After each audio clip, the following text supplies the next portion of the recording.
সুপ্রিয় শিক্ষার্থীবৃন্দ, সকলকে সুস্বাগতম। আশা করি এই করোনা অতিমারীর সময় তোমরা সকলেই নিজে নিজে বাড়িতে থেকে নিরাপদে আছো এবং সুস্থ আছো। তোমাদের শিক্ষা কার্যক্রম পরিচালনার উদ্দেশ্যে আমরা নিয়মিতভাবে অনলাইন ক্লাসের ব্যবস্থা পরিচালনা করে আসছি।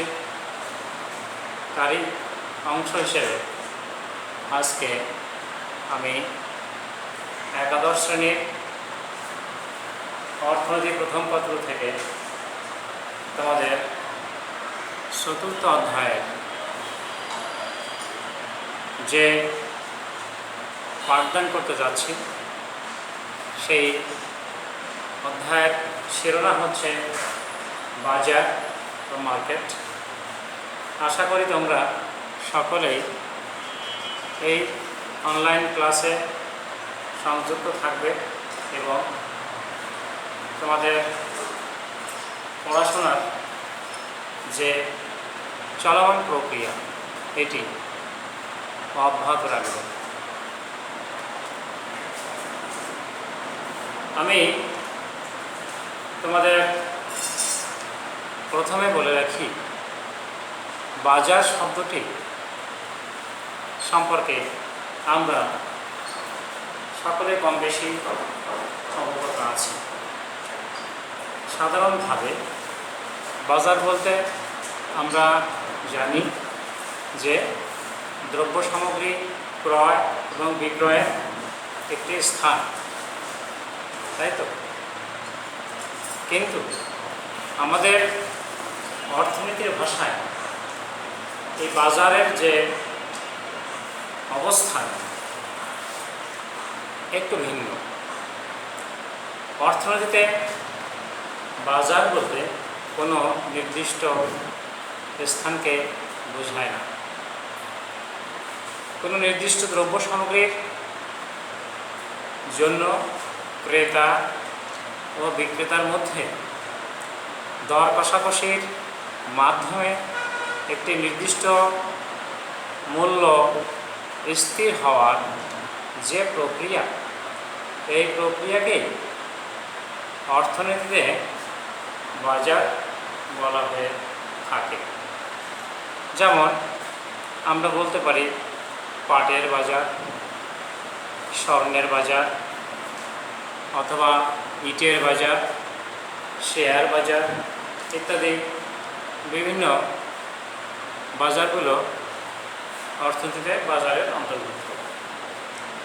অর্থনীতিবিদ কুর্নট বাজারের সংজ্ঞা দিতে গিয়ে বলেছেন, economist understand by the term market not any particular marketplace in which things are bought and sold, but the whole of any region in which buyers and sellers are in such free intercourse with one another that the price of the same goods tends to equality easily and quickly.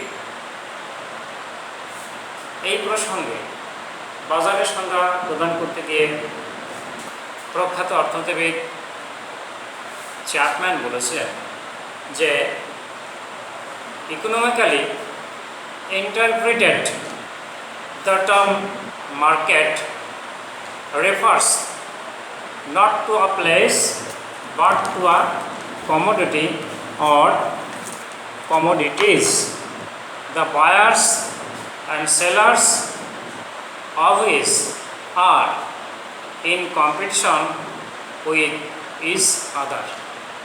অর্থাৎ বাজার বলতে কোনো স্থানকে বোঝায় না, বরং এক বা একাধিক পণ্যকে বোঝায় যা ক্রেতা ও বিক্রেতার মধ্যে প্রত্যক্ষ প্রতিযোগিতার মাধ্যমে ক্রয় বিক্রয় সম্পন্ন হয়ে থাকে।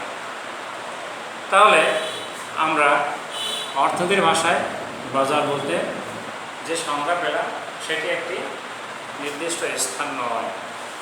বাজার হচ্ছে একটি প্রক্রিয়া, যে প্রক্রিয়ার মধ্যে দুটো পক্ষ, এক হচ্ছে ক্রেতা আর এক হচ্ছে বিক্রেতা, এই দুটো পক্ষ যেখানে বর্তমান থাকবে এবং একটি পণ্য বা একাধিক পণ্য উল্লেখ থাকবে, সেই সাথে সেই পণ্যটির একটি নির্দিষ্ট দাম নির্ধারণ করা হবে, যার মাধ্যমে ক্রেতা এবং বিক্রেতারা একটা দর কষাকষির বিশেষ প্রক্রিয়ায় একটা নির্দিষ্ট মূল্যে তারা ক্রয় বিক্রয় করতে প্রস্তুত থাকে।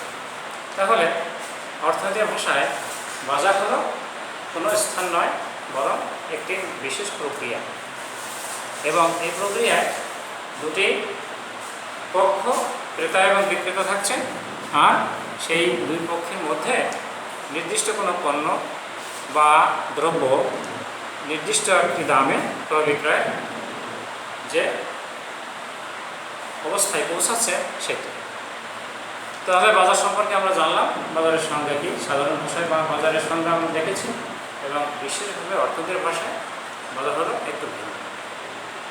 এবার আমরা বাজারের সংজ্ঞা জানলাম, বাজারের কিছু ক্রাইটেরিয়া বা বৈশিষ্ট্য সম্পর্কে তোমাদেরকে ধারণা দিই। তো আমরা জানি যে প্রত্যেকটি জিনিসের নির্দিষ্ট কিছু বৈশিষ্ট্য থাকে। তো বাজারের কিছু বৈশিষ্ট্য অবশ্যই থাকবে। কী কী বিশেষ ক্যারেক্টার বা বৈশিষ্ট্য থাকলে সেই অবস্থাকে আমরা বাজার বলব, তাই না? বাজার হচ্ছে বিপুল সংখ্যক ক্রেতা এবং বিক্রেতার একটি বিশেষ অবস্থা। 2 নম্বর, বিশেষ একটি পণ্য বা দ্রব্য বা একাধিক দ্রব্য। এবং 3 নম্বর হচ্ছে ক্রেতা বিক্রেতা এদের মধ্যে দর কষাকষির মাধ্যমে স্থিরকৃত একটি নির্দিষ্ট দাম।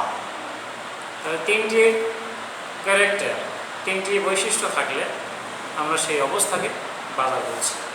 প্রথমটি হচ্ছে বিপুল সংখ্যক ক্রেতা বিক্রেতা, দ্বিতীয়টি হচ্ছে দুটি এক বা একাধিক পণ্য বা পণ্য সামগ্রী এবং ক্রেতা বিক্রেতা যাদের সরাসরি সেই দ্রব্য বা পণ্যটি ক্রয় বিক্রয়ের জন্য দর কষাকষির মাধ্যমে একটি বিশেষ দাম নির্ধারণ। এই 3টি বৈশিষ্ট্যের কোনোটি যদি অবর্তমান থাকে তাহলে তাকে আমরা বাজারের সংজ্ঞায়িত করতে পারব। তাহলে শিক্ষার্থীরা, তোমরা নিশ্চয়ই বাজার সম্পর্কে জানলে বাজারের সংজ্ঞা এবং বাজারের যে ক্যারেক্টার বা বৈশিষ্ট্য আমরা এটা জানতে পারলাম, তাই না? এবার আমরা বাজারের যে শ্রেণীবিভাগ, এই শ্রেণীবিভাগ সম্পর্কে কিছু জানবার চেষ্টা করি। বাজারের বিভিন্ন ধরনের প্রকারভেদ বা শ্রেণীবিভাজন রয়েছে। তার মধ্যে প্রথমত আমরা দেখি আয়তনের ভিত্তিতে, দ্বিতীয়ত দেখি সময়ের ভিত্তিতে এবং তৃতীয়ত দেখি প্রতিযোগিতার ভিত্তিতে বাজারকে বিভিন্নভাবে বিভাজন করা হয়েছে। তো দেখি প্রথমে আমরা আয়তনের ভিত্তিতে কীভাবে বাজারের শ্রেণীবিন্যাস করা হয়েছে সেটি লক্ষ্য করি। সময় আয়তনের ভিত্তিতে বাজারকে স্থানীয় বাজার, জাতীয় বাজার এবং আন্তর্জাতিক বাজার, এই 3টি বিভাগে বা অংশে ভাগ করা হয়েছে। স্থানীয় বাজার হচ্ছে স্থানীয় বাজার বা লোকাল মার্কেট, যেখানে একটি বিশেষ নির্দিষ্ট এলাকায় এই বাজারটা সীমাবদ্ধ, এবং যেমন বা শাকসবজি, মাছের বাজার, দুধের বাজার, একটি নির্দিষ্ট এলাকায় পাওয়া যায়।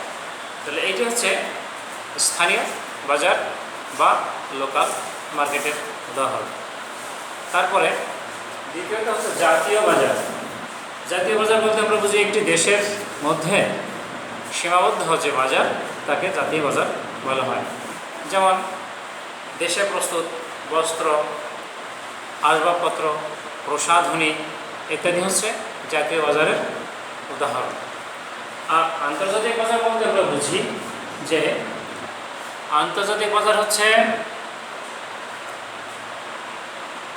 দেশের সীমানা অতিক্রম করে বিভিন্ন দেশের মধ্যে পারস্পরিক বিভিন্ন পণ্য সামগ্রী ক্রয় বিক্রয়ের যে বাজার, যেমন বাংলাদেশের পাট, মধ্যপ্রাচ্যের তেল, এইগুলো হচ্ছে আন্তর্জাতিক বাজারের উদাহরণ। এরপরে আমরা লক্ষ্য করি যে সময়ের ভিত্তিতে বাজারকে কয়টি ভাগে ভাগ করা হয়েছে। সময়ের ভিত্তিতে বাজারকে বেশ কয়েকটি ভাগে ভাগ করা হয়েছে, যেমন অতি স্বল্পকালীন সময়, স্বল্পকালীন সময়, অতি দীর্ঘকালীন সময় এবং দীর্ঘকালীন সময়, চারটি ভাগে বিভাজন করা হয়েছে। অতি স্বল্পকালীন সময় হচ্ছে very short period of market. Professor Alfred Marshall তিনি এই অতি স্বল্পকালীন বাজারের সংজ্ঞা দিয়েছিলেন এবং বিশেষ করে তিনি বোঝাতে চেয়েছেন যে এই বাজারের পণ্য সামগ্রী অত্যন্ত অল্প সময়ে স্থায়িত্ব হয়, যেমন দুধ, মাছ, মাংস, শাকসবজি ইত্যাদি হচ্ছে অতি স্বল্পকালীন বাজারের উদাহরণ। এর স্থায়িত্ব থাকে মাত্র কয়েক ঘন্টা। এরপরে এর সাথে একটু দীর্ঘ সময় নিয়ে যে বাজারটি আছে তাকে আমরা বলছি স্বল্পকালীন বাজার বা শর্ট পিরিয়ড মার্কেট। এর উদাহরণ আছে কুটির শিল্প ভিত্তিক উৎপাদিত দ্রব্য সামগ্রী, যেমন গামছা, লুঙ্গি, চাদর, এগুলো হচ্ছে স্বল্পকালীন বাজারের উদাহরণ। তারপরে এর স্থায়িত্ব থাকে মাত্র কয়েক মাস। তারপরে আমরা আসছে দীর্ঘকালীন বাজার। দীর্ঘকালীন বাজার বা লং পিরিয়ড মার্কেট হচ্ছে যার পরিধি অন্তত 1 বছর থেকে কয়েক বছর। যে বাজারের সীমানা 1 বছর থেকে কয়েক বছরের মধ্যে সীমাবদ্ধ তাকে আমরা দীর্ঘকালীন বাজারের আওতায় ফেলছি। এই বাজারে চাহিদা এবং যোগান উভয়ই দামের উপর প্রভাব বিস্তার করতে পারে। আর অতি দীর্ঘকালীন বাজার বলতে বুঝি যে বাজারের ভেরি লং পিরিয়ড যে মার্কেট, এ হচ্ছে কয়েক বছর থেকে 1 যুগের বেশি সময়কাল নিয়ে যে বাজার ব্যাপ্ত থাকে তাকে আমরা অতি দীর্ঘকালীন বাজার এর আওতায় ফেলছি। এই সময় নতুন নতুন যন্ত্রপাতি আবিষ্কার করা সম্ভব, মানুষের উন্নত জ্ঞান এবং প্রযুক্তি রুচি অনুযায়ী দ্রব্য সামগ্রী উৎপাদন করা সম্ভবপর হয়। তাহলে আমরা দেখলাম সময় ভিত্তিতে বাজার হচ্ছে 4 রকম। এক হচ্ছে অতি স্বল্পকালীন, স্বল্পকালীন, দীর্ঘকালীন এবং অতি দীর্ঘকালীন। এরপর যেটি আসছে সেটি হচ্ছে প্রতিযোগিতার ভিত্তিতে বাজার। তো প্রতিযোগিতার ভিত্তিতে বাজারকে আমরা মূলত 2টি ভাগে ভাগ করেছি। এক হচ্ছে অপূর্ণ প্রতিযোগিতার বাজার, আরেকটি হচ্ছে পূর্ণ প্রতিযোগিতামূলক বাজার। পূর্ণ প্রতিযোগিতামূলক বাজার হচ্ছে যে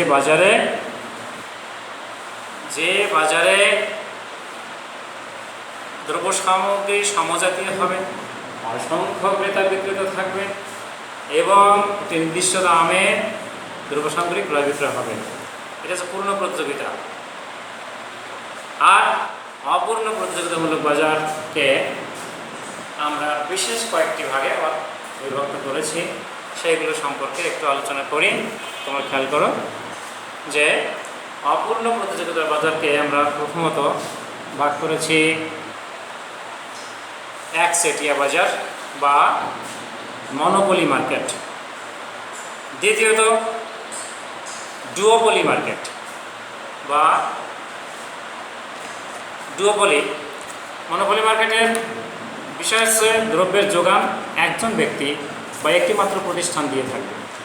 আর ডুওপলিতে ডুও শব্দের অর্থ দ্বি বা দুই, যেখানে দুজন মাত্র বিক্রেতা কোনো পণ্য সামগ্রী উৎপাদন করবে এবং যোগান নিয়ন্ত্রণ করবে। 3 নম্বর হচ্ছে অলিগোপলি। অলিগোপলি শব্দের অর্থ অলিগ অর্থ বেশি, দুইয়ের বেশি।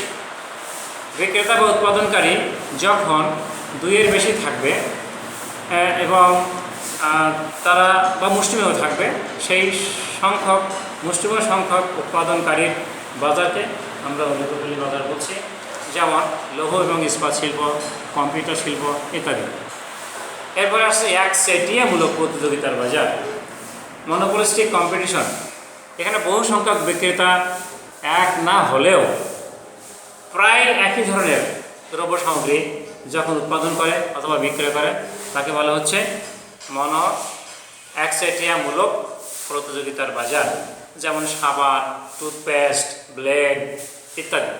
তারপরে আমরা দেখছি যে দ্বিপাক্ষিক একচেটিয়া বাজার, বাইল্যাটারাল মনোপলি। এই ক্ষেত্রে একজন বিক্রেতা একজন ক্রেতা তাদের মধ্যে গোপনীয়তা রক্ষা করে যে বাজার প্রতিষ্ঠিত হয় তাকে দ্বিপাক্ষিক একচেটিয়া বাজার বলা হয়। দ্বিপাক্ষিক একচেটিয়া মানে বিক্রেতা একজন, ক্রেতা একজন। তারপরের বাজার মনবসনী মার্কেট, যেখানে ক্রেতা একজন, বিক্রেতা থাকবে অসংখ্য বিক্রেতা থাকলেও ক্রেতা থাকবে মাত্র একজন। যেমন কোনো এলাকায় যদি সুতার মিল একটি থাকে, অর্থাৎ যে মিলে একটি মাত্র মিল সুতায় ক্রয় করবে, আর তুলা উৎপাদনকারী প্রতিষ্ঠান থাকবে অনেক ব্যক্তি উৎপাদন করবে, কিন্তু ক্রেতা থাকবে একজন। সেই মার্কেটকে আমরা বলছি মনবসনী মার্কেট, 6 নম্বর। এরপরে মনবসনী পরে আসছে ডুওপসনী, অর্থাৎ ক্রেতা থাকবে দুজন, বিক্রেতা থাকবে অসংখ্য। যেমন কোনো এলাকায় যদি দুটো চালের কল থাকে এবং অসংখ্য ধান উৎপাদনকারী প্রতিষ্ঠান থাকে, তাহলে সেই বাজারকে আমরা বলছি ডুওপসনী মার্কেট। তার পরবর্তীতে মার্কেটের নাম হচ্ছে অলিগোপসনী মার্কেট। অলিগোপসনী হচ্ছে মুষ্টিমেয়, গ্রিক শব্দ। অলিগো শব্দের অর্থ মুষ্টিমেয়, আর সনি শব্দের অর্থ ক্রেতা। মুষ্টিমেয় ক্রেতার বাজার, মুষ্টিমেয় ক্রেতার বাজারকে আমরা অলিগোপসনী বাজার বলছি। এরপর সর্বশেষ আরেকটি বাজার আছে এই অপূর্ণ প্রতিযোগিতামূলক বাজার, যেটি হচ্ছে মনোপলিস্টিক প্রতিযোগিতার বাজার। ঠিক মনোপলি বাজারের মতো, কিন্তু যেখানে প্রতিযোগিতা উল্লেখ করা হচ্ছে, এই ধরনের বাজারকে মনোপলিস্টিক প্রতিযোগিতামূলক বাজার বলা হয়ে থাকে। তো আজকে আমরা বাজার সম্পর্কে জানলাম, বাজারের সংজ্ঞা জানলাম, বাজারের বৈশিষ্ট্য দেখলাম এবং বাজারের যে শ্রেণীবিভাগ, এই শ্রেণীবিভাগ সম্পর্কে যে আলোচনার মাধ্যমে যেটুকু জানতে পারলাম, যে বাজারকে মূলত 3টি শ্রেণীতে ভাগ করা হয়েছে।